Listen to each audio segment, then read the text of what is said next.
So I've been watching some Roman Catholic content online, and I've wanted to make a friendly critique of the Roman Catholic concept of infallibility. So a little bit of background. The Catholic Church claims to be infallible under certain circumstances. So for instance, ex cathedra statements by the Pope, dogmatic declarations at ecumenical councils, and then the concept of the universal ordinary magisterium. In other words, instances where all or almost all bishops in the world agree on something, even if it's not written down at a council. But an important qualification is there that they're only infallible in matters of faith and morals and not in matters of fact. So I wanted to point out a little bit that matters of faith and morals versus matters of fact. The faith-fact categorization can be a little bit fuzzy. It's always seemed a little bit arbitrary to me. For example, Catholics will claim that Mary bodily assumed into heaven. Now, that's a historical claim. That's a claim about a fact. But that's also regarded as a matter of faith. The Catholics say that pertains to faith, okay? Nicaea II, however, is an ecumenical council that seems to claim that the apostles bowed down and kissed icons, something that historians usually reject. Catholics will usually respond and say that this is not a matter of faith and morals, that's just a matter of fact. But why? Why is it theologically significant that Mary bodily assumed to heaven, but not that the apostles bowed and kissed icons? That just seems a little bit arbitrary to me. I guess I would just ask Catholics to concede that at least the distinction between faith and fact is sometimes a little bit tricky to establish. All right, so here's my challenge. So point one, popes and the church can be mistaken about whether something is faith or fact. They can miscategorize things. Let's consider as an example the Pope's condemnation of Galileo for denying that the earth was the center of the universe. Now, just to point out, this was not an ex cathedra statement, although it could potentially fall under the universal ordinary magisterium, but let me leave that aside. That's not relevant to my point. Catholics will respond that the condemnation of Galileo was a matter of fact, not a matter of faith. The claim of geocentrism was a claim on matters of fact, not a matter of faith, and so it's not dogmatic in any way.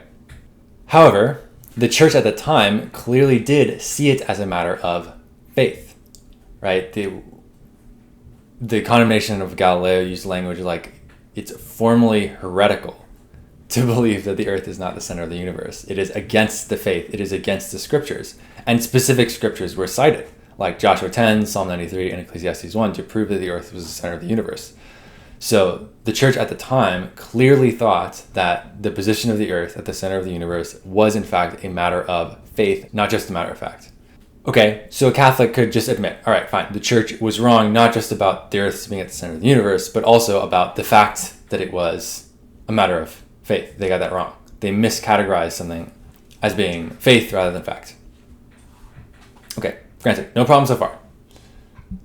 Point two, dogmas of the Catholic Church could, in principle, be miscategorized as matters of faith when they are actually matters of fact. So let's take an example, the bodily assumption of Mary.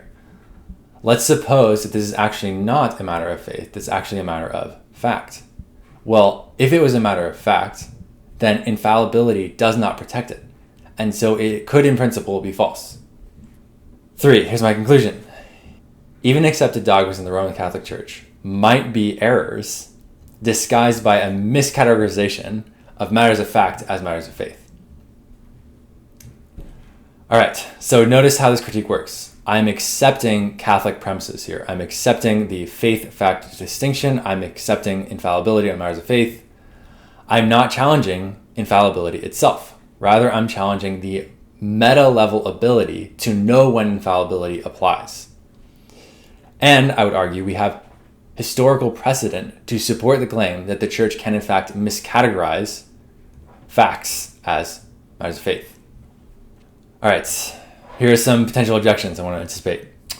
Ex cathedra statements are protected not just from errors on matters of faith and morals, but also from this kind of miscategorization of faith as fact. Okay, my response to that is I don't think the Catholic Church itself claims that anywhere. It does not seem to teach this. It simply says that the Pope is infallible in matters of faith and morals. This also seems circular. Catholics often have to assess which parts of papal statements or which parts of councils are protected by infallibility precisely by making a judgment on whether that statement is a matter of faith or a matter of fact. That judgment is not made for you. All right, another objection might be that, look, the phrase "we declare, we proclaim, we define" guarantees that something is a matter of faith, not a matter of fact. Again, I would just say the Catholic Church, I don't think it claims this anywhere. It doesn't make any special claims to that phrase. Sorry, for background, that phrase is often used to indicate when an infallible statement will follow, an infallible dogma. But I don't think the Catholic Church itself makes any claims about that phrase as being, somehow magical. It's sort of a custom. Other objections might be like, look, it's just obvious which claims are matters of faith. Just obviously the bodily assumption of Mary is a matter of faith, not just a matter of fact. I just don't think that's obvious. I don't think that's obvious at all, right? It wasn't obvious to the Pope at the time of Galileo that the position of the earth was not a matter of faith.